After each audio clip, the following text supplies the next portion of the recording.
बिस्मिल्लाहिर्रहमानिर्रहीम। आप देख रहे हैं मेरा फेसबुक और यूट्यूब चैनल और मैं हूं नवीद बिलावल। नाज़रीन, सबसे बड़ी खबर आज की ये है कि मेजर आदिल राजा को गिरफ्तार कर लिया गया है और न सिर्फ उनको गिरफ्तार किया गया है बल्कि 7 यूट्यूबर्स ऐसे हैं जो कि मुल्क और कौम की सलामती के इदारों के खिलाफ मुल्क से बाहर बैठकर गुफ्तगू करते हैं और इदारों के खिलाफ फर्जा सराई करते हैं। उन तमाम यूट्यूबर्स के गिर्द अब घेरा तंग करने की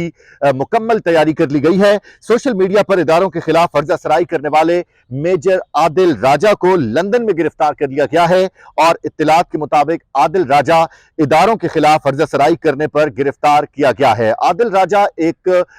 अरसे से लंदन में मुकीम थे और वहां पर अपनी दूसरी बीवी के साथ वो रिहाइश पजीर थे और वहां से बैठकर यूट्यूब और फेसबुक के ऊपर अपनी व्यूवरशिप बढ़ाने के चक्कर में वो पाकिस्तानी फौज और इदारों के खिलाफ फर्जा सराई से काम लेते थे। इत्तलात सामने ये आई हैं कि पाक फौज और आर्मी चीफ के खिलाफ बयानबाजी पर आदिल राजा के खिलाफ लंदन पुलिस ने तहकीकात शुरू कर दी हैं और पुलिस की जानिब से उनको जारी नोटिस में यह कहा गया है कि आपने यूट्यूब और ट्विटर पर बरतानवी कवानीन जो हैं उनकी भी खिलाफ वर्जी की है और फौरी तौर पर पेश होकर अपना मौक़िफ़ वाज़े करें। लेकिन जब वो पेश नहीं हुए तो अब उनको लंदन पुलिस ने गिरफ्तार कर लिया है। मुलजिम के खिलाफ गुज़श्ता रोज इस्लामाबाद के थाना रमना में भी एक शहरी की मुद्दत में FIR दर्ज करवाई गई और लंदन पुलिस ने आदिल राजा की गिरफ्तारी के हवाले से कोई बाकायदा तौर पर एलामिया जारी नहीं किया, लेकिन तमाम सोर्सेज इस खबर को कंफर्म कर रहे हैं कि उनको लंदन में गिरफ्तार कर लिया गया है। ख्याल यह है कि रवां साल जनवरी में पाक फौज के सीनियर अफसर ने मुतनाज़े बयान पर आदिल राजा पर बरतानवी हाई कोर्ट में हद तक के इज्जत का दावा किया था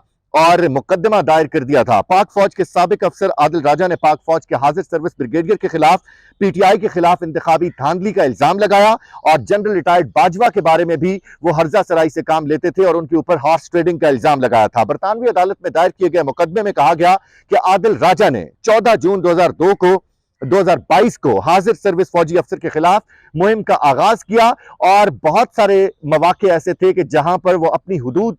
क्रॉस कर जाते थे और कुछ ऐसा बोल जाते थे जिसका जिक्र यहां पर करना मुनासिब नहीं होगा। उन्होंने सोशल मीडिया पर जारी व्लॉग में पाकिस्तान की टॉप मॉडल्स और अदाकाराओं पर संगीन इल्जामात भी आयद किए हैं और उन अदाकाराओं की जानिब से भी इससे पहले आदिल राजा के खिलाफ कानूनी कार्रवाई का आगाज करने का भी इंदिया दिया गया था। एक इदारे के पास इन मॉडल्स के हवाले से नाजेबा वीडियोस दस्तयाब हैं। मेजर आदिल राजा के उन दावों में से एक दावा यह भी था। पाकिस्तान के अंदरूनी और बैरूनी दुश्मन जो ऐसे हैं, आदिल राजा की गिरफ्तारी के पीछे जो दास्तान है वो मैं आपके साथ शेयर करना चाहूंगा। गो के आदिल राजा पाकिस्तान तहरीक इंसाफ के स्पोर्टरान समझे जाते थे, लेकिन मेरे ख्याल में जिस तरह की वो हर्जा सराई से काम लेते थे और अफवाज पाकिस्तान के खिलाफ जिस किस्म की जुबान इस्तेमाल करते थे, कोई मुहिब्बे वतन पाकिस्तानी किसी तौर पर भी ऐसी जुबान की इजाजत नहीं दे सकता। पाकिस्तान के अंदरूनी और बैरूनी दुश्मन हमेशा से इस तरह सरगर्म अमल रहे हैं और पाक फौज को कमजोर करने की साजिश करते रहे हैं और पाकिस्तान में मौजूद और पाकिस्तान से बाहर मौजूद इस किस्म के मफाद परस्त ही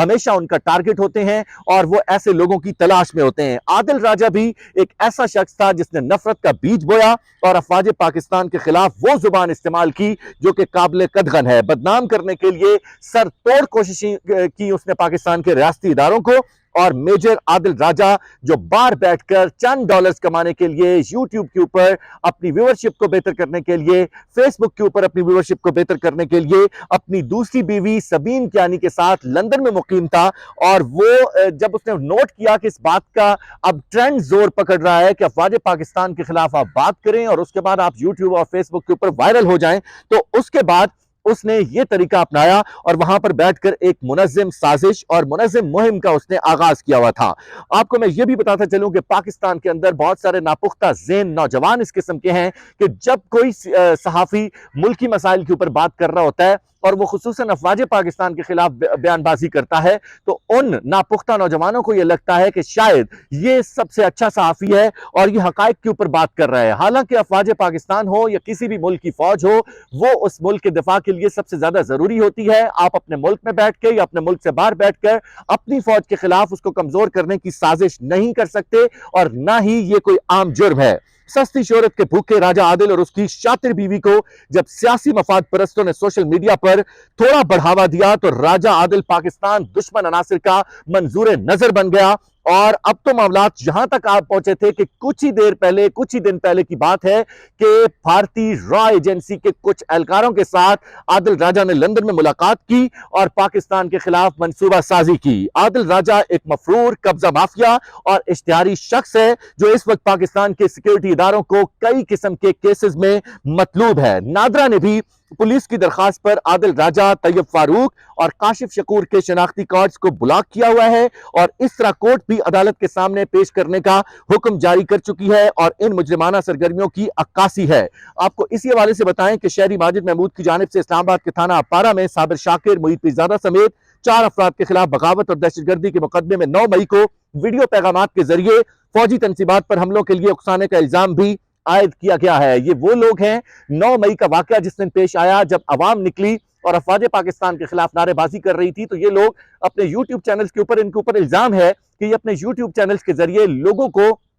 اس طرف موٹیویٹ کر رہے تھے کہ لوگ نکلیں اور افواج پاکستان کی تنصیبات کے اوپر حملہ کریں، جو کہ سراسر زیادتی اور قانوناً جرم ہے۔ تو آج کی اس وقت کی سب سے بڑی خبر یہ ہے کہ میجر عادل راجہ کو لندن میں گرفتار کر لیا گیا ہے اور ان کو پاکستان کس طرح سے لایا جائے گا، پاکستان لانے کا طریقہ کار کیا ہوگا، اس حوالے سے اداروں کی جانب سے ایک مضبوط منصوبہ بندی کی جا رہی ہے۔ دوسری جانب میں آپ کو بتاؤں کہ تھانہ رمنہ کے مقدمے میں شاہین صہبائی اور وجاہت سعید خان کے خلاف بھی مقدمہ درج کیا گیا ہے اور ان پر بغاوت پر اکسانے اور ریاستی اداروں پر حملے کا الزام ہے۔ عادل راجہ اس کیس میں بھی ملوث ہیں اور اداروں پر حملے کے الزام میں سید حیدر رضا مہدی بھی اسی مقدمے میں نامزد ہیں، جس مقدمے میں عادل راجہ مختلف پاکستان کی عدالتوں کو اور مختلف تھانوں میں مطلوب ہیں اور ان کے اوپر ایف آئی آرز درج کی گئی ہیں۔ Micro blogging web site Twitter پر اپنے ایک تفصیلی بیان میں وجاہت سعید نے بھی وضاحت کرتے ہوئے کہا ہے کہ میرے لیے یہ مقدمہ لڑنا بہت آسان ہے کیونکہ میرے خلاف جتنے بھی الزامات لگائے گئے ہیں وہ بالکل بے بنیاد ہیں، کیونکہ یہ وہی پاکستانی فوج ہے جس کی میں بیٹ کرتا رہا ہوں ایز اے رپورٹر، اور پاکستان کی فرنٹ لائن کے اوپر رپورٹنگ کرتے ہوئے میں نے اپنے صحافتی کریئر کا آغاز کیا تھا۔ یہی وہ ادارے ہیں جو اپنے ہیلی کاپٹرز میں بٹھا کر مجھے مختلف مقامات پر ساتھ لے کر جاتے تھے۔ تو آج یہ کیسے ہو سکتا ہے کہ میں اس ملک کی فوج کے دشمنوں کے ساتھ مل کر پاکستانی فوج کے خلاف سازش کر رہا ہوں؟ تو انہوں نے کہا کہ بہت جلد پاکستان آ کر میں اپنے تمام تر مقدمات کا سامنا کروں گا۔ ملتے ہیں اگلے ویلاگ میں۔